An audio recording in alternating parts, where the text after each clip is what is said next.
G'day everyone, welcome to the SuperCoach seminar for round 2. So round 2 is done and dusted, and we are going to get stuck into what I think I should do with my team and cover just a few things around, structure. Should we be trading primos, the most common traded ins and outs, and all those sorts of things. I hope you guys are doing fantastically. I am doing pretty okay, and to quote the late great Juice WRLD, who I'm a big fan of because I'm white, if you haven't accomplished something significant today, fret not. I hope you can accomplish something significant tomorrow. So let's not kick ourselves.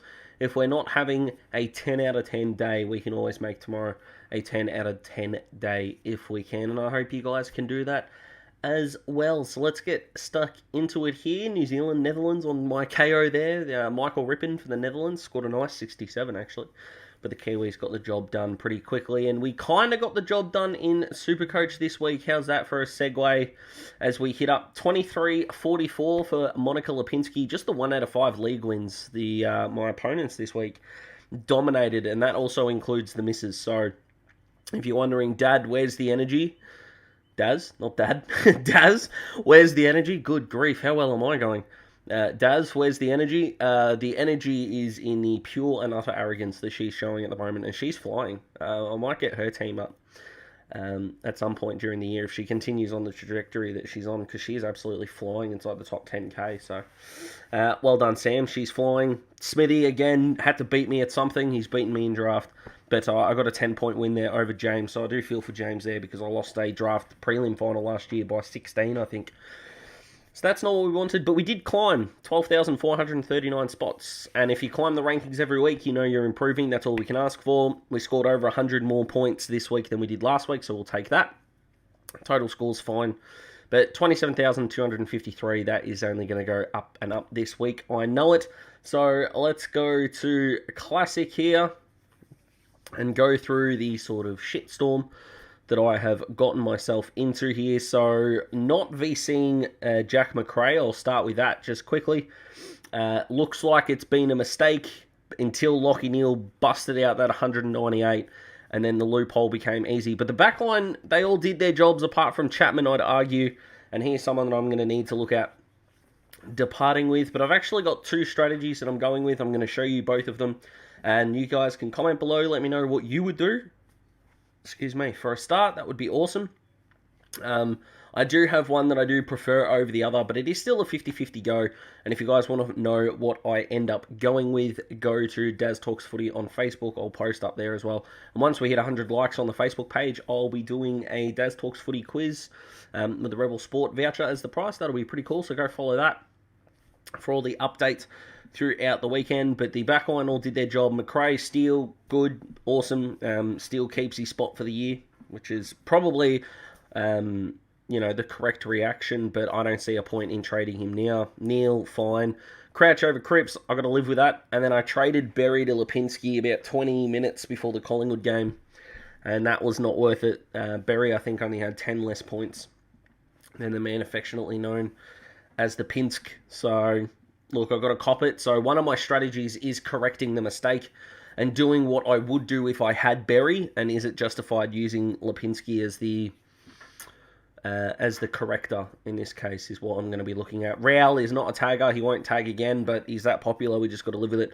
Horn Francis was fantastic. Dacos figured out that this football game's not that easy, but he is going to fly. What the hell are we going to do with Max? Now, I'm just going to talk here. I don't know why I kept moving my mouse. But I don't think Gawn's had a bigger fortnight of dropping marks, because you think about the role, and yeah, Jackson was great, and that's fantastic. We love to see it. Jackson's a very, very good, fine young player. Very, very good young player. He's better than fine, I assure you. But Max is that good that, he's got Essendon this week, and he's that good that he could easily pump out 130, and you're thinking, Daz, he's still going to lose money. Yeah, he is. He's still going to lose money, and we got to live with that. But I'm looking at the guys that I'm going to flip throughout the year. They're the ones that I care about the money-wise. Oh, but your team value will go down. Yeah, but Gawn in there and losing money this week, I think means more to me than not having Gawn in there. And if he really can't perform against Essendon, yeah, we got to look at it. But I've got things higher on my priority list than trading out Gawn.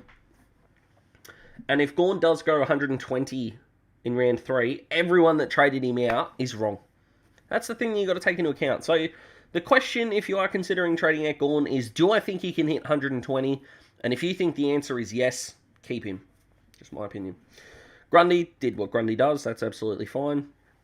Dunkley, if he kicks those 2 goals in the last quarter, he probably ends up on 115, 120. So Dunks, the 2 big sticks, that'd be awesome. Butters racked it up against the Hawks, and like Paddy Cripps will do next week. Cogs did his job. McGovern, Will Brodie, awesome, even though he didn't play 71% of the last quarter, I think. He was off the ground, still got 101. And Rochelle, a bit like Dacos, figured out that this game's not as easy as everyone says it is. But that's okay, you live with that. So that's absolutely fine with him there. Nick Martin should be coming in this week. And if he doesn't, maybe a question needs to be asked, but at 102k, he's in the best 23, so he should be fine.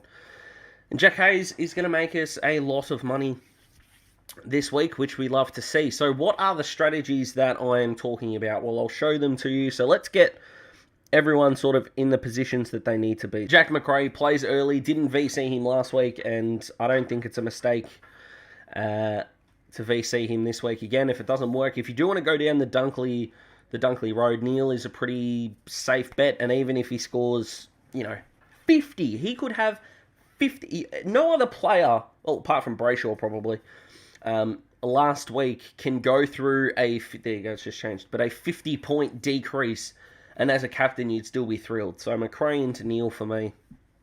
That's absolutely fine. So here's the strategy that I am thinking about. Now, strategy 1, now I'm not thinking of this as Lipinski. I'm thinking it as Berry, and I've just got to live with the fact that I traded him to Lipinski. So if I ditch Lipinski, I'm really glad my internet's holding up here. That's genuinely shocking. And we go to Dylan Stephens. Okay. So Dylan Stephens is going to need to be in just about everyone's team this week. I then trade McGovern. I really don't want McGovern in the team. Now, I've seen the pitfalls, and at his price, again, it's the wrong call. Having him over Sherry is probably the wrong price. But if I go McGovern to Heaney there, that should give me about 12k left. Yep. Good math in my head. I probably could have done my third trade there, and now we wait for the internet to load. But then I also go Chapman. Now, those 2 trades are pretty good on their own. Like, they're pretty good on their own. I've got no problem with them at all. But given how much money I think Jake Bowie is going to make, especially because that 151 that he made is in his cycle, his pay cycle, twice. So this week, obviously, and then next week, that 151 will be the first bit. So he's going to make a crap load of coin in the first 2 weeks. So let's turn that on. All of these minuses are fantastic. Dylan Stephens is going to make the money. The reason why I like the Lipinski downgrade in order to get Heaney is because Lipinski is going to be a flip player.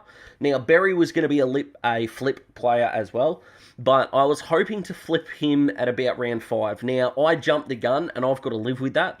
So this is the strategy that I am thinking about a lot, but what is the other strategy that I'm thinking about? I'm going to show you that as well. So I'll undo those changes.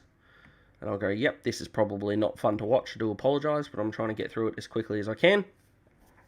So there are the changes. So I'll go, McGovern needs to go first in order so we can do this money correctly. Or I can just do 1, 2, Chapman out as well. And then Owens. And then bringing in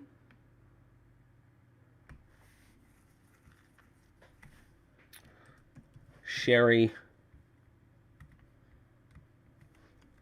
Stephens for Owens, yeah. I said Owies, no, Owens.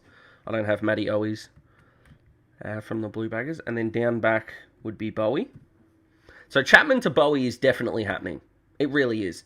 And Dylan Stephens is coming into the team. So do I want to have Sherry there to continue to make coin? That's the question I'm asking myself. Or do I bite the bullet, get another keeper in, and not let Lipinski... Lipinski's still going to make money this round, and Lipinski is the way that I can get Cripps. So I don't really... If I use this strategy here, the rookie correction strategy, you could say, because I'm not bringing a keeper in, is a way for Lipinski to become Cripps at some point. So next week, with that 25k still in the bank, next week I would be cashing in Ward, and I would be cashing him in for hopefully an O'Driscoll who keeps his spot, or Wanganeen Millera who keeps his spot, or Josh Sin. You know, someone that is going to be on the bubble next week. And usually at that price. So Sin, hopefully not, but O'Driscoll at 123k would be perfect, because I would be saving about 80. So that is 105 grand that we would be having. And then Lipinski to Cripps becomes possible if I use maybe another trade boost next week. That is the way to go. Or pocket the cash from Ward, make him the only trade, and then go from there. You might be able to cash in, you know, a McCartan the week after, depending on what his break even is. Or do we go down the Heaney route? Now, personally, I do like the Heaney route a bit more, and I think if I look at it as I shouldn't have traded Berry to Lipinski, I think if I had Berry, this would be a no-brainer. Berry down to Stevens, because I would have had the extra 100,000 from Berry to Lipinski, so keep that in mind if you're thinking those numbers don't add up. But I would have gone Berry down to Stevens, McGovern to Heaney, and Chapman to Bowie. So that's the one that I'm going with, but these two things are the things that I'm adding up in my mind. So I'm going to undo those changes there again. So those are the two strategies. So strategy one, essentially bring in Heaney and Bowie. Or do we rookie correct across the board? Because Owens with Dylan Stevens, I'll probably put on field and have Stevens as my emergency. And if Stevens busts, I'll chuck Joshy Ward onto the field. That's probably the strategy that I'm going with. But I like the thought of bringing in Heaney, another keeper. Lipinski isn't a keeper. And then what do we do with Cripps? It's a very good question. Does someone like Crouch flunk next week? And do I have to go Ward to O'Driscoll and Crouch to Cripps just to consolidate that? Potentially, who knows? But I do need to neglect Cripps and Heaney. I'll learn how to talk. But Cripps and Heaney, I can't have both of them in the next fortnight. And I think it's going to be easier to get another midfielder in a month than it will be getting premium forwards. So I think I'm going to go with Heaney on this one. But comment below, let me know what you think. So we've spoken about this a little bit, but Max Gawn, again, I don't understand it unless you're downgrading him and then upgrading maybe a Lipinski and a McGovern, and you've already got coin in the bank, but you need to be doing those to two keepers. So you're trading out a keeper and two rookies for two keepers and a rookie. That's hopefully the way that people are doing it. The same with Steele. Are you going Steele down to Cripps and then maybe a Chapman up to Hewitt? Then you can kind of understand that a little bit more. Although Steele was still good on the weekend and he still hasn't hit his straps. And I believe that he will. I don't understand those that are ditching Josh Ward. I mean, you're going to have to trade him next week anyway. And wouldn't you rather trade him when he's at 200k than at 180? Is that 20k now really getting you over the hump? I'm not sure it's getting 4,500 people. Is that number? Yeah, 4,585. I don't have my glasses on. 4,585 people. I don't think 40, nearly 600 people really need that 20k. So that's really interesting. Sam DeConning should be back this week with concussion at the time of recording. I haven't heard on how he is going at all. Hugh Dixon, I can understand why he's getting traded out. He doesn't look like he's going to get back into that West Coast. I was going to say midfield in that West Coast side. What's wrong with me today? But in that West Coast side. So of those five guys, I can really only kind of justify Hugh Dixon coming out as a must out there. Again, if you guys have got the plans, good luck to you. But this is all about the corrections. This is when the money comes in. So if you've already got Gawn in your team, he's got Essendon this week. If you think he's going below 120, good luck to you. But I think he's going to go over 120 this week. So I'm going to keep him for that exact reason. Cripper, Heaney, I wanted both of them. And I've got to neglect one, and the midfield is easier to pick up throughout the year, I think, than a forward, especially a premium forward of Heaney's status. So I got to bite the bullet. You got to pick one. These are all about the decisions. So I'm going with Heaney. Hewitt, would love to get him in, and just traded him in draft as well in a Tom Stewart and Tom Hawkins package. So that could be disastrous. Luke Jackson, I absolutely, again, another one I traded in draft. So it was actually Hewitt, Jackson, and Carl Amon, who all dominated this weekend for Tom Stewart, who was fine, and Tom Hawkins, who sucked. So that trade might come back to bite me in the ass, who knows. Aaron Hall bringing in, I don't mind it. There's just something about Aaron Hall, and I did have him to finish the year last year, but my goodness me, the way that he plays football infuriates the living shit out of me because it's so SuperCoach friendly. But he's such, for a guy that talented, he's so boring to watch, and his ball use still isn't great.